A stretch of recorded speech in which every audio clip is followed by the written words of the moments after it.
আসসালামু আলাইকুম। আজকে সর্বশেষ সংবাদ জানাবো আমি নুসরাত। প্রথমেই জানিয়ে দেব সংবাদ শিরোনাম। বেতন ভাতা নেব না, সরকারি গাড়িও ব্যবহার করব না বললেন কৃষিমন্ত্রী। মুহূর্তেই ভাইরাল হাসনাত আবদুল্লার প্রতিবাদী পোস্ট। গাইবান্ধায় জয় বাংলা স্লোগানে মিছিলের চেষ্টা, আটক 2। তুই নুন না, মায়ের পুরনো কর্মচারীকে দেখেই ডাকলেন প্রধানমন্ত্রী। সর্বশেষ জানাবো, অতীতের মতো দলকানা কর্মকর্তা দেখতে চায় না বললেন বিদ্যুৎ প্রতিমন্ত্রী। শিরোনাম শুনলেন, এবারে বিস্তারিত। বেতন ভাতা নেব না, সরকারি গাড়িও ব্যবহার করব না বললেন কৃষিমন্ত্রী। কৃষি, মৎস্য ও প্রাণী সম্পদ এবং খাদ্য মন্ত্রণালয়ের মন্ত্রী আমিরুর রশিদ ইয়াসিন জানিয়েছেন, মন্ত্রী হিসেবে দায়িত্ব পালন করলেও তিনি সরকারি বেতন ভাতা গ্রহণ করবেন না এবং সরকারি গাড়িও ব্যবহার করবেন না। শনিবার 21 ফেব্রুয়ারি দুপুরে কুমিল্লার সার্কিট হাউসের সাংবাদিকদের সঙ্গে মতবিনিময় সভায় তিনি এসব কথা বলেন। মন্ত্রী বলেন, একটি বিষয় স্পষ্ট করতে চাই, মন্ত্রী হওয়ার পর থেকে আমি নিজের গাড়ি এবং নিজের টাকায় কেনা তেল ব্যবহার করছি, সরকারি গাড়ি ব্যবহার করি না। তেলের খরচও নেই না। যতদিন মন্ত্রী থাকব ততদিন সরকারি গাড়ি ব্যবহার করব না। এছাড়া আমি সরকারি বেতন ভাতাও নেব না। তিনি বলেন, কুমিল্লায় প্রথম রপ্তানিমুখী কারখানা আমি স্থাপন করেছিলাম এবং সেখান থেকেই জেলায় শিল্পায়নের প্রসার ঘটেছে। ভবিষ্যতেও এই অগ্রগতি অব্যাহত থাকবে বলে আশা প্রকাশ করেন তিনি। কৃষির উন্নয়নে ডক্টর আক্তার হামিদ খানের অবদানের কথা উল্লেখ করে মন্ত্রী বলেন, সেচ প্রকল্পের মাধ্যমে কুমিল্লা অঞ্চলে আধুনিক কৃষি সূচনা হয়েছিল তার হাত ধরে এবং তার উদ্ভাবিত কুমিল্লা মডেল এখনও দেশ বিদেশে প্রশংসিত। আমি একজন কৃষক, আমি জানি কিভাবে ধান ফলাতে হয়। কুমিল্লা সহ সারা দেশের কৃষি উন্নয়নে অগ্রাধিকার ভিত্তিতে কাজ করব। তিনি আরও জানান, কুমিল্লার কৃষকদের ফসল সংরক্ষণের বাড়তি সুবিধা দিতে হিমাগার নির্মাণের উদ্যোগ নেওয়া হবে। জেলার ঐতিহ্য ধরে রাখতে কাজ করার কথাও তিনি বলেন। মুহূর্তেই ভাইরাল হাসনাত আবদুল্লার প্রতিবাদী পোস্ট। ত্রয়োদশ জাতীয় সংসদ নির্বাচনে কুমিল্লা 4 দেবিদ্বার আসন থেকে নবনির্বাচিত সংসদ সদস্য ও এনসিপির মুখ্য সংগঠক হাসনাত আবদুল্লাহ একটি প্রতিবাদী পোস্ট দিয়েছেন। শনিবার 21 ফেব্রুয়ারি ইফতারের পর নিজের ভেরিফাইড ফেসবুক অ্যাকাউন্টে 2 শব্দের স্ট্যাটাসটি মুহূর্তেই ভাইরাল হয়ে যায়। পোস্টে হাসনাত আবদুল্লাহ লিখেছেন, ইনকিলাব জিন্দাবাদ। পোস্টটি দেওয়ার পর এই রিপোর্ট লেখা পর্যন্ত 3,83,000 রিয়াকশন, 42,000 কমেন্ট ও প্রায় 11,500 শেয়ার হয়েছে। প্রতি মুহূর্তে রিয়াকশন, কমেন্ট ও শেয়ারের সংখ্যা বেড়েই চলেছে। গাইবান্ধায় জয় বাংলা স্লোগানে মিছিলের চেষ্টা, আটক 2। মহান ভাষা শহীদ দিবস ও আন্তর্জাতিক মাতৃভাষা দিবসে গাইবান্ধায় শহীদ মিনারে ফুল দিতে আসা 2 আওয়ামী লীগ কার্যক্রম নিষিদ্ধ ঘোষিত নেতাকে আটক করেছে পুলিশ। শ্রদ্ধা জানানো শেষে তারা জয় বাংলা স্লোগান দিয়ে ঝটিকা মিছিলের চেষ্টা করছিল বলে ভাষ্য পুলিশের। শনিবার 21 ফেব্রুয়ারি বেলা 3:15টার দিকে গাইবান্ধা পৌর পার্ক কেন্দ্রীয় শহীদ মিনার এলাকায় এই ঘটনা ঘটে।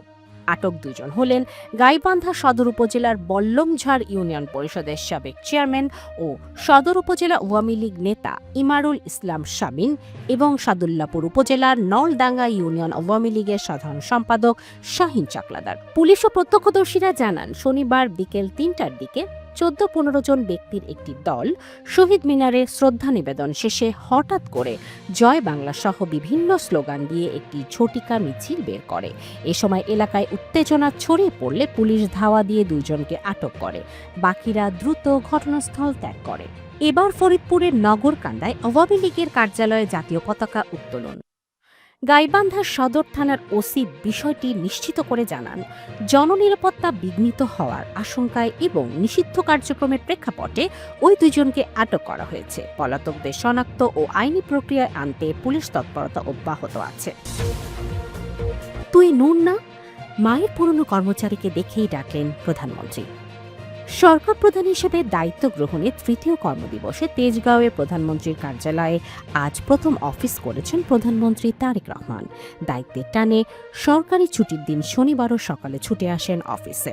কার্যালয়ে পৌঁছালে তাকে স্বাগত জানান মুখ্য সচিব ABM আব্দুস সাত্তার, সামরিক সচিব মেজর জেনারেল আবুল হাসনাত মোহাম্মদ তারেক, অতিরিক্ত প্রেস সচিব আতিকুর রহমান রুমন সহ সংশ্লিষ্ট কর্মকর্তারা।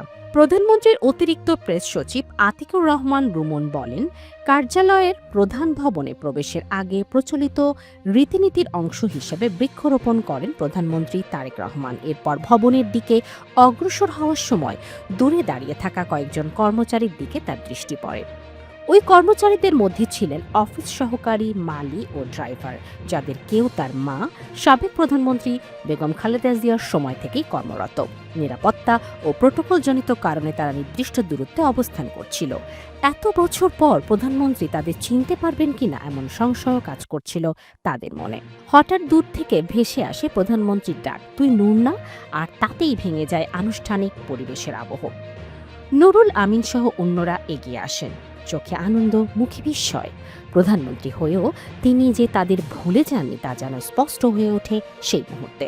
রুমন জানান, নুরুল আমিন বর্তমানে প্রধানমন্ত্রীর কার্যালয়ের ড্রাইভার। একসময় তিনি অফিস সহকারী ছিলেন। 17 বছরের ব্যবধানেও তার নাম ও মুখ মনে রেখেছেন প্রধানমন্ত্রী তারেক রহমান। প্রধানমন্ত্রী তাদের সঙ্গে কৌশল বিনিময় করেন এবং ছবি তোলেন। আতিকুর রহমান রুমন বলেন, ক্ষমতার দূরত্ব পেরিয়ে স্মৃতির এই টানই হয়তো মানুষের প্রতি মানুষের সবচেয়ে বড় সম্মান।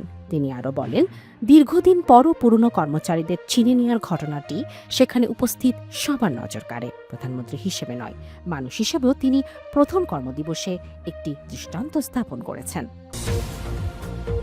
অতীতের মতো দলকানা কর্মকর্তা দেখতে চায় না, বললেন বিদ্যুৎ প্রতিমন্ত্রী। সরকার অতীতের মতো দল কানা বা রাজনৈতিক পরিচয় নির্ভর কর্মকর্তাদের আর দেখতে চায় না বলে কড়া হুঁশিয়ারি উচ্চারণ করেছেন বিদ্যুৎ, জ্বালানি ও খনিজ সম্পদ প্রতিমন্ত্রী অনিন্দ ইসলাম অমিত। তিনি বলেছেন, সরকারি কর্মকর্তাদের কেবল পেশাদারিত্বের ভিত্তিতে কাজ করতে হবে। এখানে কারো বিশেষ আনুকূল্য পাওয়ার সুযোগ নেই। পারফরমেন্সই হবে কর্মকর্তাদের মূল্যায়নের একমাত্র মানদণ্ড। শনিবার 21 ফেব্রুয়ারি যশোরে বিভিন্ন দপ্তরের প্রধানদের সঙ্গে আয়োজিত এক মত বিনিময় সভায় প্রধান অতিথির বক্তব্যে তিনি এসব কথা বলেন। জেলা প্রশাসক মোহাম্মদ আশিক হাসানের সভাপতিত্বে সভায় জেলা পর্যায়ের শীর্ষ কর্মকর্তারা উপস্থিত ছিলেন।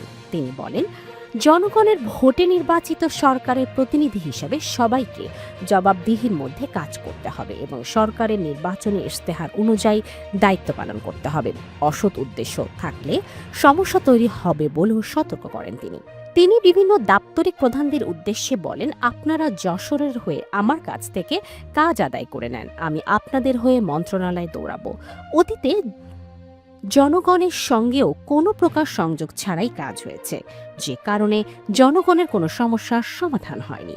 যশোর শিশু হাসপাতালের NICU করোনারি কেয়ার ইউনিটের পূর্ণাঙ্গ রূপ, যশোর মেডিকেল কলেজে 500 শয্যার হাসপাতাল, বিসিক ঝুমঝুমপুর এলাকার ফায়ার ব্রিগেডের সাবস্টেশন, বিশেষায়িত হিমাগার তৈরির বিষয়ে কথা বলেন তিনি। এছাড়াও ভবদহ সহ বিভিন্ন এলাকায় জলাবদ্ধতা নিরসন, গ্রামীণ অবকাঠামো উন্নয়ন এবং খাল খননের বিষয়ে কথা বলেন তিনি। প্রতিমন্ত্রী জানান, মুক্তেশ্বরী নদের জায়গা দখল করে প্লট হিসেবে বিক্রি করা হয়েছে। অতীতে যারা সরকারি দলে ছিল তারাই এই অপকর্মগুলো করেছে, কিন্তু পরিবর্তিত পরিস্থিতিতে আমার রাজনৈতিক দলের কোনো ঊর্ধ্বতন ব্যক্তি এমন কাজের সঙ্গে জড়িত থাকলে তার বিরুদ্ধে দৃঢ়তার সঙ্গে আপনারা প্রশাসন ব্যবস্থা নেবেন। অতীতে জনগণের সম্পদ গ্রাস হয়েছে, আগামীতে আর হবে না। আমরা আপনাদের কাজে সহায়তা করব। আপনারা দলের কোনো ব্যক্তি যদি আপনাদের কাজে বিঘ্ন ঘটানোর চেষ্টা করে তাকে বরদাস্ত করা হবে না।